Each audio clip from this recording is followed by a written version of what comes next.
eo afaka va ianao eo afaka va ianao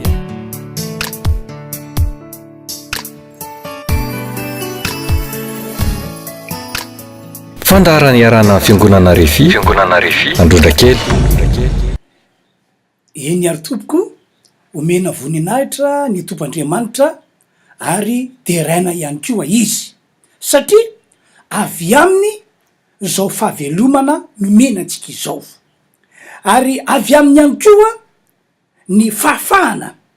mandre an'izao afatra entina izao tsy misy zavatra tongatonga ho azy fotsiny am'izao mantsy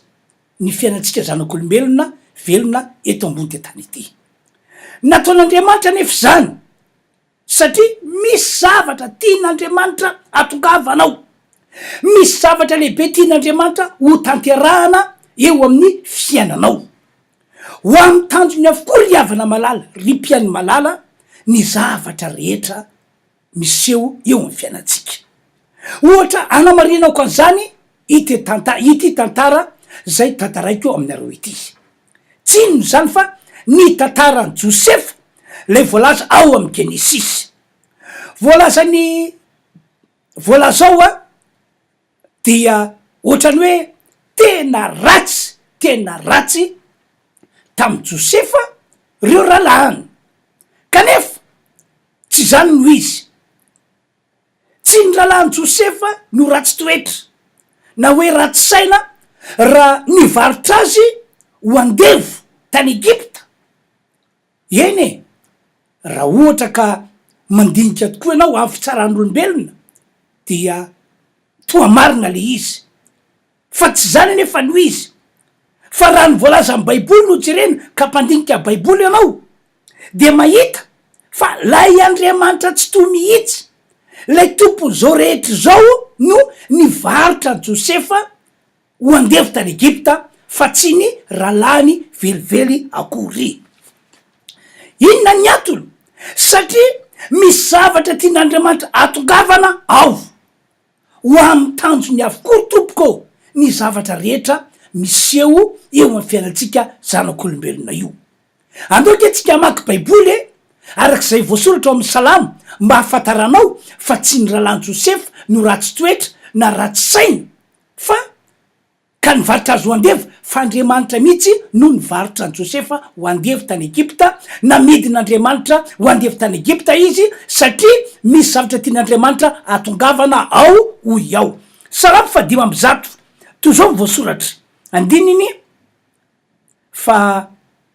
9 de niantsony mosary ho amin'ny tany izy no tapahany avokoa ny mofo rehetra zay toanaina 5 na niraka lehilahy ialoha azy izy Josefa namidy ho andevo tanao hoe na niraka lehilahy ialoha azy izy hoe izy voasoratra majuscule io a de tsy izy akory fa lay Andriamanitra tsy toa andao ihany koa tsika maky baiboly ato amin'ny Genesis 5:7 mbola anamarinako an'izay teny zay ihany Genesis 5:7 de vakitsika ny 14 aro Josefa tamy ralahany avy manatonay ianareo de nanatony ireo aro Josefa izao no Josefa ralahanareo lay namidinareo aty Egypta araketriny aza malahelo natezitra amin'ny tenanareo noho ny varotanareo aho aty fa amonjena no nampandehanin'Andriamanitra ay ialohanareo aty Andriamanitra zany no nampandehany Josefa tany Egypta adiny fa rotony zao no efa nisy nosary teto amin'ny tany ary mbola misy 5 taona koa zay tsy hisy iasantany na ijinjana 7 ary Andriamanitra efa nampandeha ay ialohanareo mba tsy ahalany taranaka anareo amin'ny tany fa melo anareo amin'ny famonjena lehibe ary am'izany tsy anareo no nampandeha ay ho aty fa Andriamanitra ary izy no nanao ay ho rain'ny Farao sy ho tompony ao an-tranony rehetra ary ho mpanapaka ny tany Egypta rehetra tanao fa miverimberina mihitsy zany ny fanazavana nataony Josefa tamin'ireo ralahany hoe Andriamanitra no efa nampandeha ahy mialoha aty. Voalaza ihany koa amin'ny ty fafito hoe Andriamanitra no nitondray ho aty fa tsy ianareo akory. Ry havana, hoy aho aminao am'ty androandroany ity, misaoran'Andriamanitra ianao fa nomeny tombonandro avelomana tahako zao, ary misaora ihany ko an'Andriamanitra ianao fa nataony mandre sy manaraka an'izao afatra entina izao. Misaoran'Andriamanitra ihany ko fa misy zavatra tian'Andriamanitra tongavana ao, misy fahasoavana lehibe efa voman'Andriamanitra ho anao ao. Tsy misy zavatra kisendrasendra na fifandrifinjavatra zany tompoko eto ambony ty tany ity, indrindrindrindra hoe ka an'Andriamanitra ianao. Idoroko vavolombelona aminareo fa tsy vitsy tam'ireo olona zay nandre ny toroteny nataoko tamin'ny alalan'ny radio sy tamin'ny alalan'ny fahitalavitra no efa nanehoan'Andriamanitra fahasoavana lehibe. Tsy napozy mihitsy zay le fijoroana vavolombelona nataon'izy ireo tamiko. Sendra nanokatra radio ao izy de nandre ny toroteninao, sendra nanokatra ny fahitalavitra ho ny sasany de nahitanao toroteny, ary isaoran'Andriamanitra fa tamin'iny andro nandrenesany ahy iny na tamin'ny alalan'ny radio na tamin'ny alalan'ny fahitalavitra dia nisy zavatra lehibe nataon'Andriamanitra teo aminy. Ny sasany narary, vita ny toroteny, vita ny vavaka, de tsapany hoe nisy zavatra niongotra mihitsy teo amin'ny tenany ary dia sitrana tanteraka izy. Misy matoky ao ry havana malala fa tsy diso anjara am'zany fahasoavany zany ianao anio am'ty androandroany ity. Aza raisina toy ny fifandrifinjavatra na kisendrasendra ianao mahita sy mandre am'izao fotoana zao. Aza raisina toy ny hoe za efa mpanaraka ty fandarany ity, de zay mahatonga isika amin'ny ora tahako zao dia sokafako ny fahitalavitra. Mety marina, ekeny, fa Andriamanitra tompoko no ao ambadiko zao ianao mahita sy mandre ahy am'izao fotoana izao. Ny afatra entiko ho anao ho anareo moa am'ty androandroany ity de ity: mpanafaka Jesosy Kristy, ary te hanafaka anao am'izay zavatra rehetra mamatotra sy manageja anao izy. Misy matoky eo fa izay le zavatra tian'Andriamanitra atongavana eo aminao androany, amonjy sy anafaka anao am'ireo zavatra mamatotra sy manageja anao izy androany. Ry havano, manana fomba fiasa lehibe sy magaga entina amonjena olona, anafana olona ny tompo'Andriamanitra. Manana fomba maro, fiasa lehibe, fiasa magaga entina amonjena sy anafana olona ny tompo'Andriamanitra. Voalohany am'izany zao, amin'ny alalan'ny afatra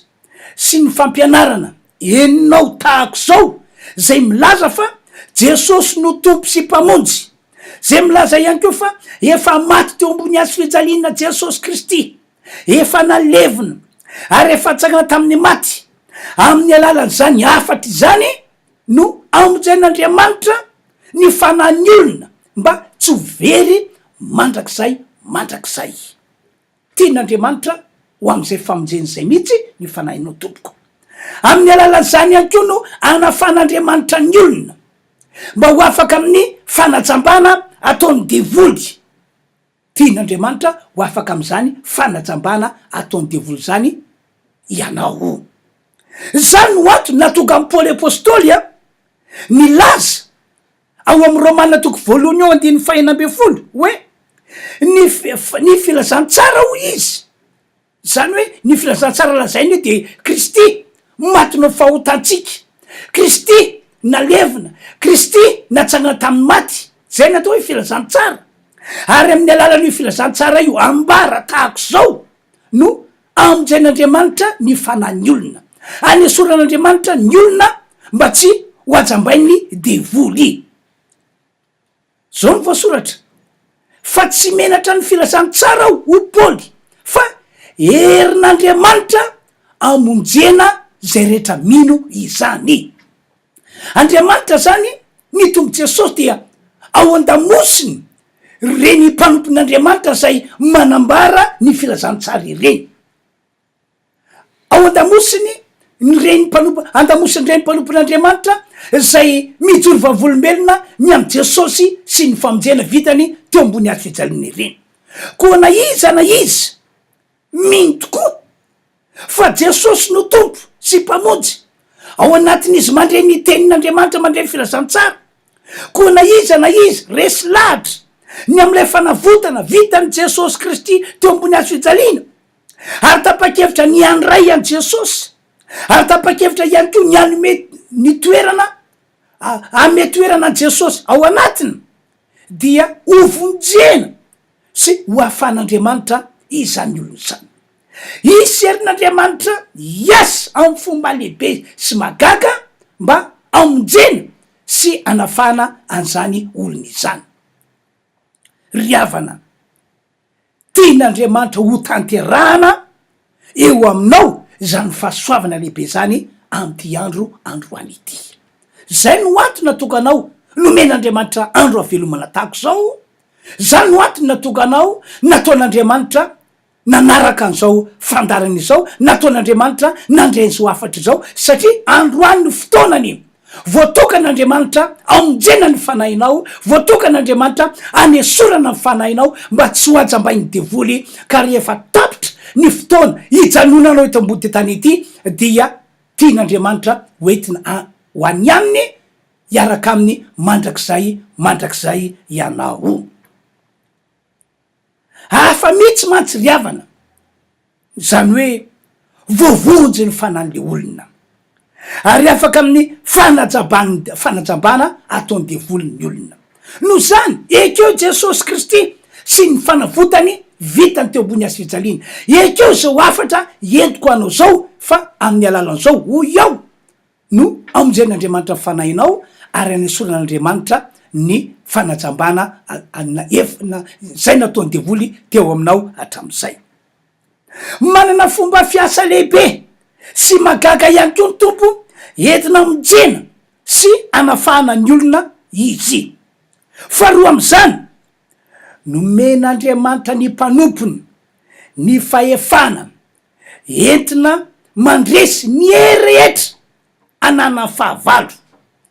Zay le voalaza ao amin'ny Lioka 10:20. Efa nomen'Andriamanitra ny mpanompony ny fahefana entina mandresy ny rehetra ananany fahavalo. Azavaiko aminareo fa ilay fahefana nomeny Jesosy ny mpanompony io de ilay fahefana tao aminy, tao am' Jesosy. Lay fahefana mamaolana,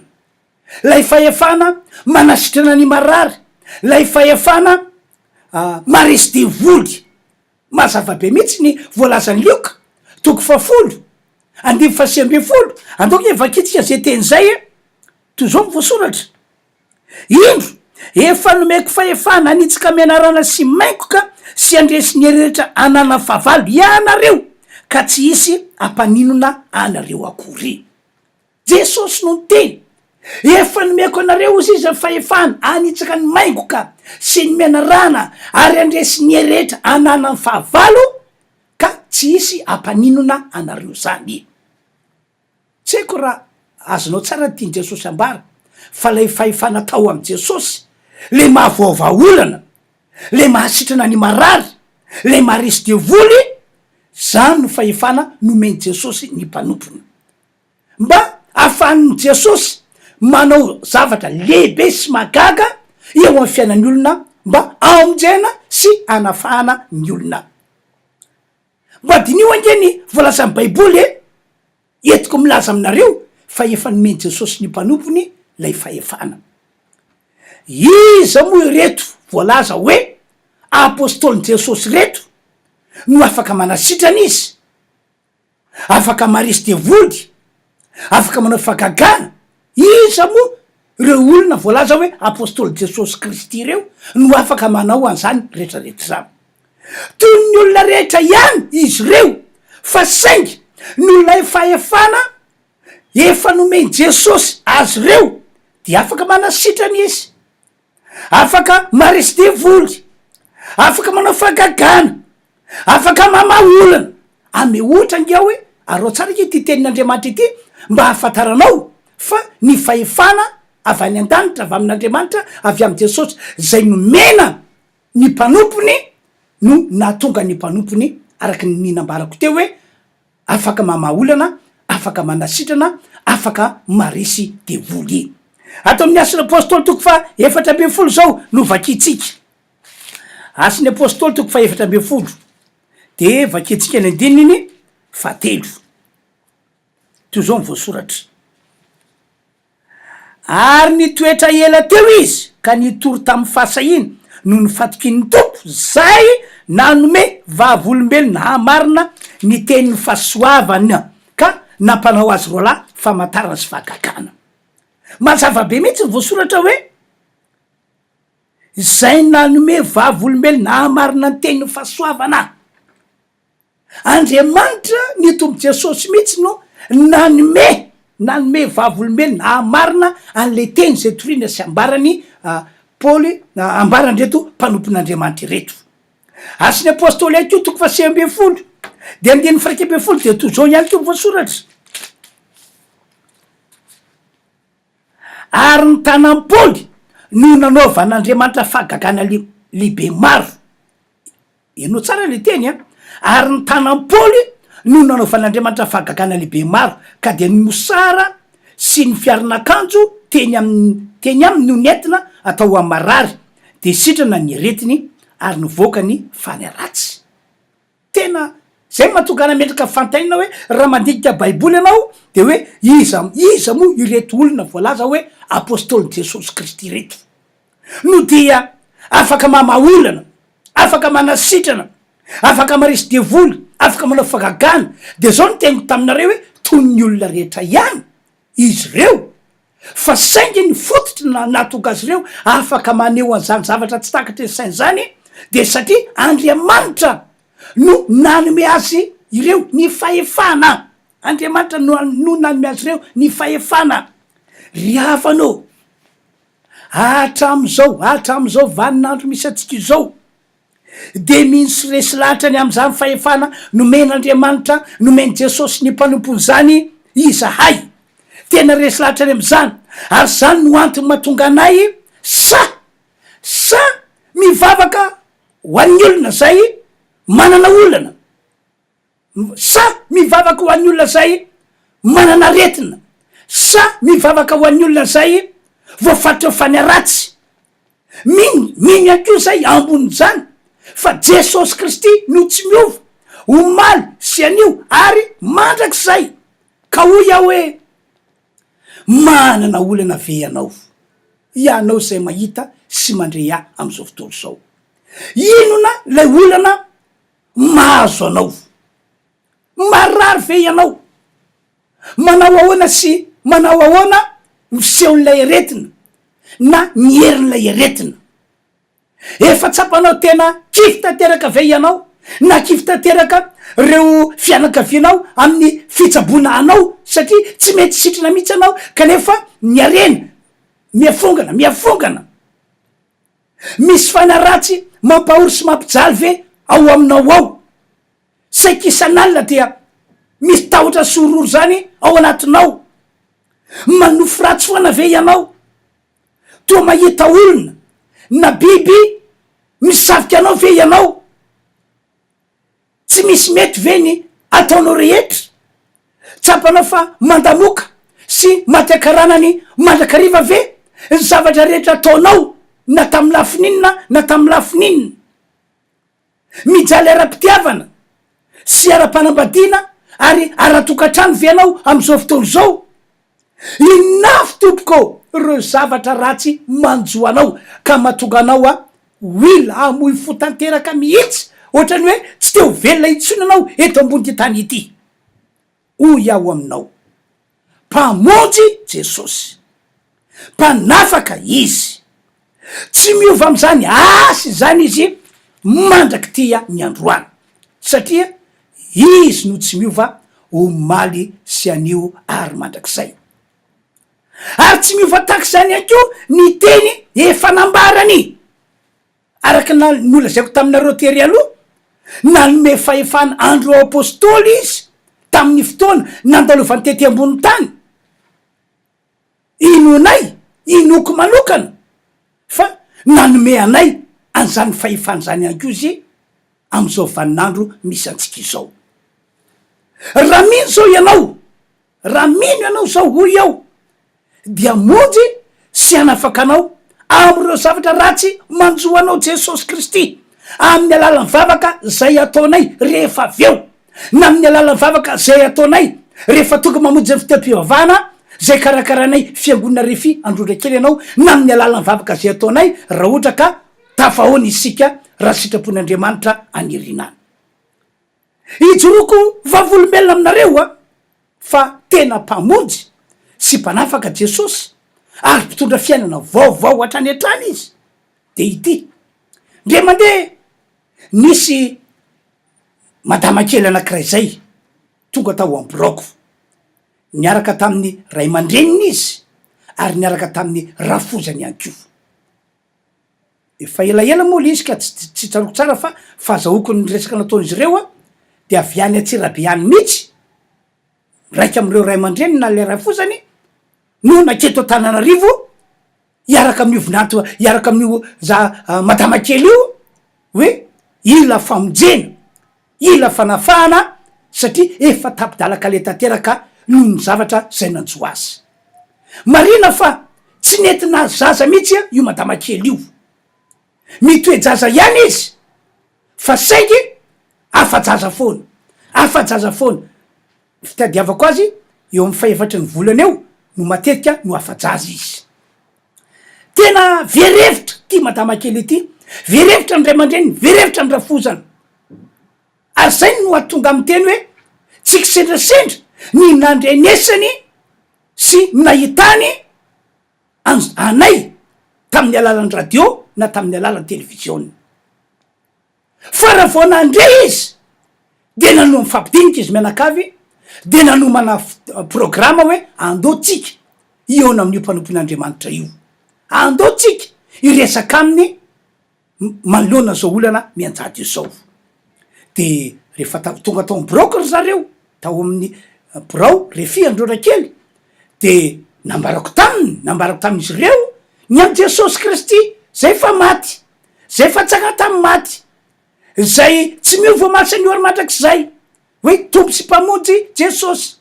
mpanafaka Jesosy, mpanasitrany Jesosy, mpamaolana Jesosy. De nitomboka izy ireo mba andray an Jesosy, ampitoetra an Jesosy ao anaty.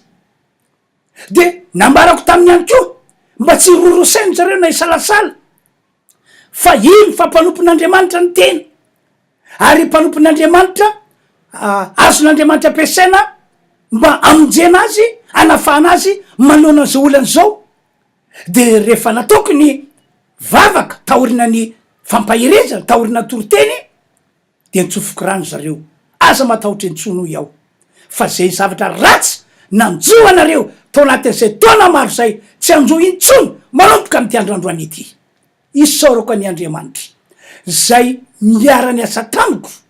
tahak'izay efa nataony tamin'ireo apôstôly, ireo mpanompon'Andriamanitra fahiny de nanamarina tena aloako ny vavako ny tompo Jesosy. Volany vitivita teorina toejazy io vehivavy io de mbola niona tamiko any izy de nametrako tanana ary tsy ela taorina zay de teraka somatsara izy de nietiny teo amiko le zaza hoe ity le zaza pastera de niraisiko mo le zaza nanaovako fisaorana an'Andriamanitra satria namonjy sy nanafaka ary nitany ty vehivavy ity ny tompo ka nahazo an'izao zazakely izao. Tsy kisendrasendra tamin'ireo olona reo ny nahita na ny nandre ny tenin'Andriamanitra nitoriko fa efa nalamin'Andriamanitra zany mba ahafan'Andriamanitra mamonjy sy manafaka azy. Ohatra faharoa ihany ko doriko vavolombelona aminareo, tovavy anakiray azo naody fity, azo naody lehilahy, odina lehilahy. Mariana aloha fa efa mpino kristianina, efa nandrainy Jesosy ity tovavy ity, de ny ray aman-dreniny ihany ko fampiny kristianina efa nandrainy jesosy fa ny nahavariana hoe fa de naninona loatra no dia azona ody fititaka zany ity tovavy ity pino kristianina efa nandrainy jesosy tany amin'ny fiangonana rahavavy anankiray zareo reo de nitantarain'le ray aman-dreniny fa efa herinandro mahery efa tababola tany hoany no natsapa fahoriana izy mianakavy satria ity tovavy ity rehefa arivariva tokony amin'ny eniny eo de te hiala ao an-tranony de andeha ho any tamatavy zany hony izy ary tsy voatazona mihitsy de lasa adidy mavesatra ho an'le fianakaviana rehetra hoe rehefa rivariva ny andro de tsy maintsy eo daholo tsika rehetra satria tsy voatazona olona ray sy roa ity tovavy kely ity de tamy fara moa dia nisy nijory vavolombelona tao nisy tantara taminy tao raha tsy diso teo fianakaviny zay petraka any ivelan'ny Tananarivo no ny telefona azy reo raha tsy diso hoe oeto any amin'ny fiangonanay any amin'ny refy androrakely izy oeto any aminay izy de nanaiky reto fianakaviny reto de toko tamy fito maherikely teo no tonga tao fiangonana refy androrakely zareo reto maromaro ny mpianakavy satria tsy voatazona ho iaho le tovavy de nambarako tamin'izy reo ny amy jesosy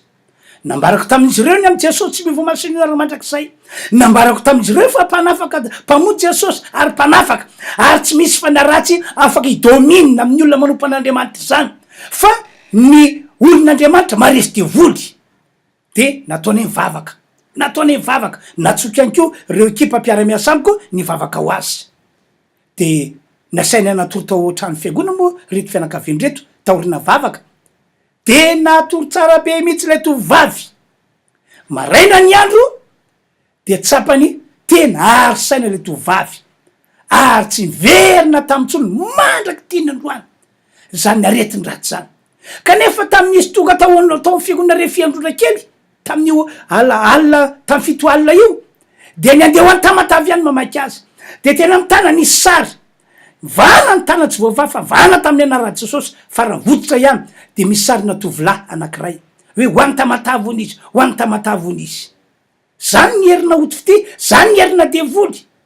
ninina ataonao tsy matohitra azy anao fa rehefa tonga am jesosy de misy ny famonjeny misy ny fanafahana riavana malalo famananako ny afatra de zao tia anao jesosy kristy izao ny fotoana tiany amonjena ny fanahinao ary zao ihany ko fotoana natokan'Andriamanitra anafahana anao am'izay zavatra ratsy rehetra mamatotra anao sy managetra anao na inona izany ka mba hafan'Andriamanitra manatanteraka ny programany azy satria zay no antony natoganao velonayna toy zao natoganao nataony afaka mandre azo afatra hitinay zao de ho iaho hoe aza mangatakandro itsony anio de nio ihany zao de zao ihany ekeo jesosy kristy sy ny famonjena vitany teo ambony azy fijaliana ekeo fa efa nalevina jesosy kristy ary efa natsakan'Andriamanitra tamin'ny maty ho famonjena ny fanahinao ho fanafana ny fanahinao tsy ho ajambainy ty devoly tsy ho ajambainy devoly mino ary matoky ihany ko fa momba nay mpanompon'Andriamanitra jesosy mino sy matoky fa efa nomena nay mpanompon'Andriamanitra ny fahefany de le fahefany jesosy mamaolana manasitra ny marary mandresy devoly manao fagagana inoy sy ekeo amin'ny fonao manontolo zany mba tonga ny vavaka zay ataonay am'izao famaranana izao sy ny vavaka ataonay rehefa miona aminay ianao mba isy herin'Andriamanitra tena hoe amonjena sy anafahana anao tokoa ary farany manasanao zahay tongava tompoko mamonjy ny fotoam-pivavahana zay karakaranay fiangonana refy androrakely aza raisinao tony hoe efa enonao matetiky zany fa fanasany zany fa raisy hoe Andriamanitra miantso anao mihitsy zao fanasana ataonay zao io mifantara-potoana isaky ny talata sy lakamisy samy manomboka am'ray ora sasany misy fanafahana ataonay ao amin'ny fiangonana refy androrakely isaky ny alahady fidirina voalohany amin'ny fitora sy sasany fidirina faharoa amin'ny folora fidirina fatelo amy raiky amby folora sy sasany ny inona efa ny fotoam-pivana ataonay dia iserin'Andriamanitra iasa amonjena ny fanahinao anafahananao am'izay zavatra rehetra manjoanao aza miandro hoe isy vavaka spesialy ataonay ho anao na afametra tanana ataonay ho anao mandritra fotoam-pivavana reo fa minoy ianao fo anatin'le fotoam-pivavana de ias'Andriamanitra amin'arivo geny ny olona mamonjy fotoam-pivavana ondrodra kely kanefa ahoana moa na fanay mametra tanana am'ireo olondreo fa ny mampahery de hoe nanafaka azy ny tompo ivavako anareo aho apetra mifonareo ny tananareo ny raha afaka mandoalika de mandolianao aondre lohanao azy fa ivavakytsika ry Andriamanitro misaotra makasitraka anao amin'ny anaran'i Jesosy Kristy ao fa afaka nanambarany teninao tamin'ity androandroany ity mandrafo amin'ny olona rehetra ianao mandrafo amin'ny tsiraray avy ianao zao ny fotoananao zao ny andronao amonjenao mifanahany amin'ny anaran'i Jesosy Kristy mifanay ratsy nanajaba amin'ny maso fanahany miala amin'ny anaran'i Jesosy ny fanay ratsy ihany ko zay nanagetra sy namalitra ny olona miala amin'ny anaran'i Jesosy ihany ko misaotra tompony amin'ny fanasitranana lehibe vaolana mahagaga fitahina ataonao any tsiraray avy ny dera ny aja ary ny voninahitra natao an'Andriamanitra ray zanaka ary fanay masina amin'ny anaran'i Jesosy amen zay zany tompoko fotoanantsika ka dia mametraka ny mandra-piona manao velomanareo amin'ny herindray tompoko teo afaka va ianao